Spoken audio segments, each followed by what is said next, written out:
Hello दोस्तों, आप सब कैसे हैं। उम्मीद करते हैं आप सब अच्छे होंगे। दोस्तों सीटेट का एग्ज़ाम हो चुका है। दोस्तों आप सबों ने अपना आंसर की एनालिसिस कर भी लिया होगा। बहुत लोगों का कट ऑफ से ज़्यादा भी नंबर होगा, बहुत लोगों का कट ऑफ से कम नंबर भी है। तो दोस्तों जिन लोगों का कट ऑफ से कम नंबर है उन लोगों को हताश होने का बिल्कुल ज़रूरत नहीं है। फिर से दिसंबर में आ जाएगा आपका नोटिफिकेशन। आप अप्लाई करके फिर से अच्छे से तैयारी करना शुरू कर दीजिए अभी से ही, और आप अच्छे नंबर से सीटेट पास कर सकते हैं। दोस्तों हिम्मत मत हारना, अभी बहुत आगे जाना है। हिम्मत मत हारना, अभी बहुत आगे जाना है। जिन्होंने कहा था तेरे बस का नहीं, उन्हें भी करके दिखाना है।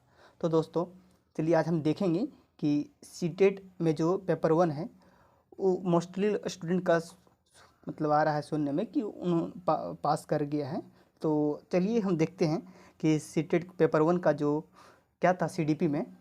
दोस्तों मेरा भी एक पेपर 1 पास है। तो चलिए देखते हैं कि सीडीपी में कहाँ कहाँ से ज़्यादा क्वेश्चन पूछा गया है और जिन लोगों ने गलतियाँ की है जिन क्वेश्चन में, जिस टॉपिक में, उनको हम आज अच्छे से समझाने का प्रयास करेंगे कि आपको ज़्यादा किन टॉपिक पर ध्यान देना है और क्वेश्चन कहाँ से पूछा गया। क्योंकि दोस्तों ऑनलाइन में जिस तरह का क्वेश्चन पूछा गया था सेम शिफ्ट में उसी तरह का क्वेश्चन आपका रिपीट हुआ है ऑफलाइन में भी। क्वेश्चन का पैटर्न बस वही है, बस पूछने का तरीका थोड़ा सा डिफरेंस है ऑनलाइन के अपेक्षा। दोस्तों जो टॉपिक से ऑनलाइन में क्वेश्चन पूछा गया था सेम वही टॉपिक से आपका ऑफलाइन में भी क्वेश्चन पूछा गया है। तो सबसे पहला क्वेश्चन दोस्तों आप देखे होंगे, पेपर 1 का आप एग्जाम भी दिए होंगे, क्वेश्चन पेपर सामने है, आपको दिखाएंगे क्वेश्चन भी। कॉन्सेप्ट ऑफ डेवलपमेंट, वृद्धि एवं विकास से भी क्वेश्चन पूछा गया है दोस्तों। दूसरा अब जीन प्याजे, वाइगोस्की और कोहलबर्ग, तीनों से क्वेश्चन पूछा गया दोस्तों। भर भर के क्वेश्चन पूछा गया, 5-6 क्वेश्चन पूछा गया है दोस्तों। आप इसको कभी भी इग्नोर करके नहीं चल सकते हैं सीडीपी में, चाहे वो इंग्लिश में हो, चाहे वो हिंदी का सीडीपी हो, चाहे वो सीडीपी हो। ठीक है, उसमें आपको क्वेश्चन पूछेगा, भले पूछने का तरीका हिंदी में कुछ और होगा, पेडागोजी में आपका मैथ में कुछ और होगा पूछने का तरीका, लेकिन सीडीपी में तो डायरेक्ट आपको क्वेश्चन पूछेगा लेव वाइगोस्की से, कोहलबर्ग से, चाहे वो जीन प्याजे से, आप क्वेश्चन में भी देखा होगा। और क्या है सीसी, इससे भी क्वेश्चन पूछा गया। राइट टू एजुकेशन से कम क्वेश्चन पूछा गया दोस्तों बरवाला में, और एनसीएफ से भी। लेकिन इंक्लूसिव एजुकेशन, समावेशी शिक्षा से भी आपका क्वेश्चन पूछा गया दोस्तों। ब्लूम टेक्सोनोमी से आपका क्वेश्चन कम पूछा गया, लेकिन लैंग्वेज एंड थॉट से आपका क्वेश्चन पूछा गया दोस्तों, आप देखिएगा। जेंडर से एक क्वेश्चन है दोस्तों, मोटिवेशन से क्वेश्चन नहीं पूछा गया है। लैंग्वेज लर्निंग एवं एक्विजिशन से आपका क्वेश्चन पूछा गया दोस्तों। लैंग्वेज स्किल, इससे भी आपका क्वेश्चन पूछा हुआ है। और अगला क्या टॉपिक है, सबसे ज़्यादा आपका इस पर ध्यान देना है, वृद्धि विकास पर, इंक्लूसिव एजुकेशन पर। और क्या है टीएलएम, इससे भी आपका क्वेश्चन पूछा गया है दोस्तों। इंटीग्रेटेड सब्जेक्ट एंड टीचिंग, इससे भी आपका क्वेश्चन है। डायग्नोस्टिक एंड मेडिकल टीचिंग, इससे भी आपका क्वेश्चन है दोस्तों। तो दोस्तों आपको सीडीपी में किसी भी टॉपिक को इग्नोर नहीं करना है। आप देख सकते हैं सिलेबस जो है सीडीपी का, आप देखिए सीडीपी का जो सिलेबस है यहाँ पर है दोस्तों। लेकिन आपको इतना सारा चीज़ों नहीं पढ़ना है। सबसे पहला आपको एक वृद्धि एवं विकास चैप्टर को पढ़ लेना है, क्योंकि इससे हर हाल आपको क्वेश्चन पूछेगा और हर शिफ्ट में क्वेश्चन पूछा गया, चाहे वो ऑनलाइन हो, चाहे वो ऑफलाइन हो, चाहे अबर वाला शिफ्ट में क्वेश्चन पूछा गया है। विकास की अवस्थाएँ जो भी पढ़ना है, क्योंकि देखिए शिशुअवस्था से क्वेश्चन पूछा गया दोस्तों, विकास की अवस्था। फिर वंशानुक्रम वातावरण, वंशानुक्रम वातावरण किस प्रकार बच्चों को प्रभावित करता है, इससे भी आपको क्वेश्चन पूछेगा। सामाजिकरण से भी क्वेश्चन आपका है दोस्तों। समाज में लैंगिक मुद्दे क्या है, जेंडर निरपेक्ष, ये भी है। नैतिक विकास, संज्ञानात्मक विकास, संज्ञानात्मक विकास और संवेगात्मक विकास। ठीक है, वृद्धि एवं अवधारणा सिद्धांत, वृद्धि एवं मापन एवं परीक्षण, इससे भी आपका क्वेश्चन। भाषा में विचार से भी आपको पढ़ लेना है। बाल केंद्रित शिक्षा और प्रगतिशील शिक्षा आपको जरूर पढ़ लेना है, बाल केंद्रित और प्रगतिशील शिक्षा। ठीक है, व्यक्तित्व नहीं पढ़ना है आपको, लेकिन एक बार क्वेश्चन पूछा गया है इससे पीछे भी, पिछला ईयर में ही। आपको चिंतन एवं तर्क का एक टॉपिक पढ़ लेना है दोस्तों, जो कि बहुत इंपॉर्टेंट है। ठीक है, सृजनात्मकता, इससे भी पढ़ लेना आपको समावेशी शिक्षा, जिससे हर बार क्वेश्चन पूछता है, आपको भी पढ़ लेना है। अगर भी शिक्षण विधियाँ, क्या शिक्षण विधियाँ हैं, कभी कभी क्वेश्चन इससे भी आता है दोस्तों। ये था आपका सीडीपी का। अगर आप इतना चीज़ों को आप अगर कर लेते हैं तो आपका सीडीपी हो जाएगा दोस्तों। अगर आप सीडीपी दोस्तों अच्छे से पढ़ लेते हैं तो आपका 95 नंबर स्कोर हो जाता है, क्योंकि इसका सिलेबस देखिए आप। 30 नंबर तो आपका सीडीपी पूछता है, 15 नंबर हिंदी, 15 नंबर मैथ, और 15 नंबर आपका इंग्लिश, और 15 नंबर आपका इन्वायरमेंटल स्टडी।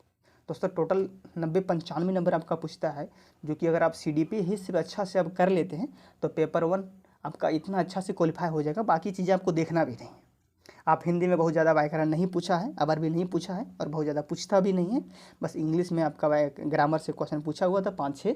मैथमेटिक्स इतना सरल था दोस्तों कि आप जिन लोगों ने एग्ज़ाम दिया था वो 15 में से 10 तो मैथमेटिक्स बना ही दिया होगा। और इसका CDP भी बहुत अच्छा पूछा था पेपर 1 का। दोस्तों आप कैसे अब स्कोर करेंगे पेपर 1 का, उस आपको देखिए सबसे अच्छा, अगर चाइल्ड CDP अगर आप अच्छा कर लेते हैं तो आप 30 में से 25 नंबर ले आइए। मैथमेटिक्स में 5 ही सही बनाइए, 10 नंबर आपका पेडागोजी सही कर लीजिए, फिर आपका हो जाएगा 15 number. Environmental study in EVS आपको अच्छा करना होगा और EVS से बहुत सरल क्वेश्चन पूछा गया है दोस्तों पेपर 1 का, आप देखे होंगे। तो आप ध्यान दीजिएगा, EVS में आपको 25 नंबर कम से कम ले आना है। और बाकी आपका ध्यान दीजिएगा थोड़ा सा, इंग्लिश में आपको 15 नंबर लाना है। 15 में से आप 7 नंबर, आप 2 गो पैसेज रहेगा दोस्तों आपका 10-12 नंबर, 10 नंबर का रहेगा आपको 15 नंबर का। उसमें से आपको 5 नंबर भी सही कर लेते हैं और 5 नंबर आपका आपका पेडागोजी रहेगा, ठीक है। हिंदी में आपको 20 नंबर कम से कम लेना और 20 नंबर आप अच्छे से लेंगे, क्योंकि गद्यांश जो पूछा गया है पेपर 1 का बहुत ही सरल पूछा गया है। क्वेश्चन सामने आपको हम दिखाएंगे अभी लास्ट में। बाकी देखिए पेपर 2 के लिए आपको क्या करना है, आपको NCERT पढ़ना पड़ेगा दोस्तों। NCERT को बिल्कुल नहीं आप इग्नोर कर सकते हैं। बिना NCERT का पेपर 2 पास करना बिल्कुल मुश्किल है।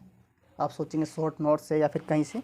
मोस्ट इम्पोर्टेंट जो टॉपिक है दोस्तों, ये देखिए, ये सब word you need to focus upon, मतलब जो मेन टॉपिक है वो सारा दिया गया है। इतना हम आपको नहीं दिखाएंगे, लेकिन हमने कहाँ से CDP पढ़ा था वो आपको दिखाएंगे हम, थोड़ा सा आपको एक झलक बस। ये मेरा पर्सनल नोट्स है दोस्तों, ये किसी टीचर का नहीं है। एक हमने बहुत मुश्किल से इसको कहीं से लिया है, जो कि ना तो ये हिमांशी मैम का है, ना ये सचिन सर का है या फिर किसी टीचर का है। ये हमारे अपने पर्सनल सर के हैं जो हम लोग का पढ़ाते थे B.Ed में, उनका है नोट्स। ये देखिए दोस्तों, आपका जीन पियाजे का नोट्स है दोस्तों। ये वाइगोस्की का है नोट्स है दोस्तों, आप देख सकते हैं। अब बहुत अच्छा से ये दोनों से भी क्वेश्चन आया था दोस्तों। अब देखिए, जेरोम ब्रूनर का पर्सनल हमने अपने नोट्स बनाया है अपने हाथों से। जेरोम ब्रूनर का है ये वाइगोस्की का है। और ये है दोस्तों आपका पेरेंटिंग स्टाइल, पालन पोषण के लिए है। यह है डायना बोमरिंद का। देखिए दोस्तों, वृद्धि और विकास का जो आपका क्वेश्चन है बहुत बढ़िया है। देखिए नोट्स मेरे पास, जिन्होंने हम खुद अपने बनाए हाथों से ये नोट्स दोस्तों। ये है वृद्धि और विकास का नोट्स है दोस्तों। देखिए, इससे क्वेश्चन पूछा हुआ था दोस्तों। ये सिद्धांत है, ये थ्योरी है। अगला क्या है, बाल विकास की अवस्थाएं। देखिए दोस्तों, इससे भी क्वेश्चन पूछा गया था आपका, इससे स्वावस्था के बारे में पूछा गया था। और ये भी पूछा गया था आपका, ये था आपका बाल्यावस्था का नोट्स है दोस्तों। आपका सोशियो कल्चर थ्योरी, समाजीकरण या सोशलाइजेशन दोस्तों, ये है सोशलाइजेशन का। और जीन पियाजे का नैतिक विकास का सिद्धांत का नोट्स है दोस्तों। मनुष्य सामाजिक सिद्धांत, मतलब फिजियो सोशल डेवलपमेंट जो है, यह है दोस्तों आपका इरिक इरेक्शन का सिद्धांत है दोस्तों। लॉरेंस कोहलबर्ग का नोट्स देखिए दोस्तों, आपको बहुत अच्छा से मिल जाएगा। इस सारी चीज़ों को हम दोस्तों बहुत ही बारीकी तरह से आपको हम YouTube पर अपलोड करा देंगे। ये लॉरेंस कोहलबर्ग का नोट्स है दोस्तों। ये था आपका CDP का, इतना ही नोट्स है दोस्तों आपका CDP का। इसी में समावेशी शिक्षा का भी एक नोट्स होगा दोस्तों, इसमें नहीं है भी नोट्स, इधर पेज कहीं हो इधर उधर। तो दोस्तों ये था आपका CDP का। और EVS का हम आपको दिखाएंगे, बहुत ही अच्छा नोट्स है दोस्तों, आप देखिएगा थोड़ा सा ध्यान से, जो कि हमने पूरा नोट्स बना के रखा है। ये है आपका EVS का, देखिए सीटेट 2023 के लिए। ये आपको सारा हम A to Z, ये है जंतु के लिए, ये पूरा नोट्स है दोस्तों, जो कि जिसको हमने पढ़ा था। देखिए आपका मैथ्स में जो क्वेश्चन पूछा गया था दोस्तों, आपको हम दिखाएंगे थोड़ा सा, कहाँ है हाथी का क्वेश्चन, कहाँ है दोस्तों। एक क्वेश्चन पूछा गया था मनाली के मकान से। मनाली जो एक पहाड़ी इलाका है, मनाली के बारे में। और एक क्या था, हमारे यहाँ बारिश बहुत अधिक होता है। ऑप्शन B सही था। ऑप्शन A में क्या था, बांस के खंभों के बारे में, जो कि वो बहुत गलत था, जबकि वो यहाँ का नहीं है। बांस के खंभों के बारे में देखिए, आपका असम में जो देखा हुआ, इन्हें मजबूत बांस के खंभों पर बनाते हैं असम के मकान, जबकि मनाली के मकान जो है दोस्तों, वो हम यहाँ पहाड़ी इलाके हैं, यहाँ बारिश बहुत होती है, लेकिन हम पत्थर और लकड़ी के बनाते हैं। ऑप्शन B सही था, ऑप्शन A गलत था। ये था दोस्तों आपका। एक त्यौहार के बारे में पूछा गया था दोस्तों, जो बोरा चावल त्यौहार है उसके बारे में। देखिए त्यौहार के बारे में पूरा मेरा, चेराऊ, नृत्य, बिहू, पोंगल, बैसाखी, ये था आपका दोस्तों। देखिए सारा नृत्य के बारे में हम मेंशन किया हुआ। ये दोस्तों आपका ईवीएस का नोट्स है, इसको हम सारे अच्छी तरह से देखिए। दोस्तों आपको मधुमक्खी पालन से भी एक क्वेश्चन पूछा गया था कि मधुमक्खी पालने का कौन सा महीना सबसे सर्वश्रेष्ठ है, तो अक्टूबर से दिसंबर के बीच में सबसे ज़्यादा दोस्तों मधुमक्खी पालन किया जाता है। आपको एक हाथी से भी क्वेश्चन पूछा गया था दोस्तों, जो कि एक था जंगल अधिकार कानून से भी क्वेश्चन पूछा गया था। तो देखिए दोस्तों, अगर 25 वर्ष तक जो लोग रहता है जंगल में उसको अधिकार दिया जाता है, ना कि बाद 15 वर्ष तक। ये भी ऑप्शन में आपका था दोस्तों एक क्वेश्चन। ये दोस्तों आपका ईवीएस का नोट्स था दोस्तों। ये आपका ईवीएस खत्म हो गया। हिंदी का नोट्स के बारे में आपको हम दिखाते हैं, थोड़ा सा बस इंतज़ार कीजिए। एक क्वेश्चन और हम देख रहे हैं हाथी के बारे में जो पूछा गया था। और देखिए दोस्तों, हाथी के बारे में क्वेश्चन क्या था, एक बड़ा हाथी एक दिन में 100 किलोग्राम से ज़्यादा पत्तियाँ खा लेता है, लेकिन वहाँ ऑप्शन में कुछ और था।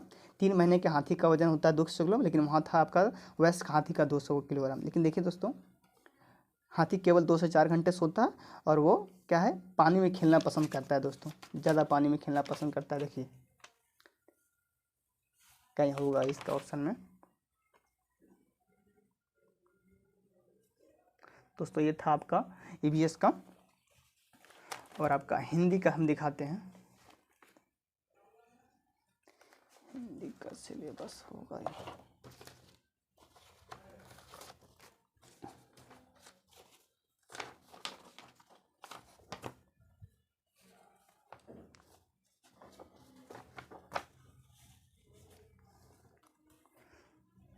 दोस्तों ये है हिंदी का सिलेबस। दोस्तों इतना आप सिर्फ कर लीजिएगा तो आपका हो जाएगा क्लियर। दोस्तों देखिए, हिंदी पेडागोजी लिखा हुआ, ये मेरे पास नोट्स है हिंदी का, तो आप इसको देख सकते हैं बहुत ही बारीकी तरीके से। बाकी दोस्तों आप देखिए, ये है गणित का नोट्स, और इंग्लिश का भी होगा मेरे पास दोस्तों, इंग्लिश का भी नोट्स है। अब देखिए, ये है आपका इंग्लिश का। दोस्तों मैथ में जो क्वेश्चन पूछा जाता है तो खास करके देखिए एनसीएफ से पूछा जाता है। और फिर क्या था आपका ओपन इंडेड और क्लोज इंडेड से भी क्वेश्चन पूछा गया था दोस्तों। इसमें जीन पियाजे का भी है, डोल्टन डिंस का भी है, गणित के मूल गुप्त संरचना जो है जॉर्ज पोलियो भी आपको पढ़ना है, बहुत ज़्यादा इम्पोर्टेंट है। और वेन हीले का सिद्धांत दोस्तों आपका हमेशा पूछता है मैथ में, ठीक है। ये था आपका दोस्तों। तो आपको सारा नोट्स हम एक एक करके धीरे धीरे प्रोवाइड कर देंगे दोस्तों। आप चैनल पर बने रहिएगा। धन्यवाद।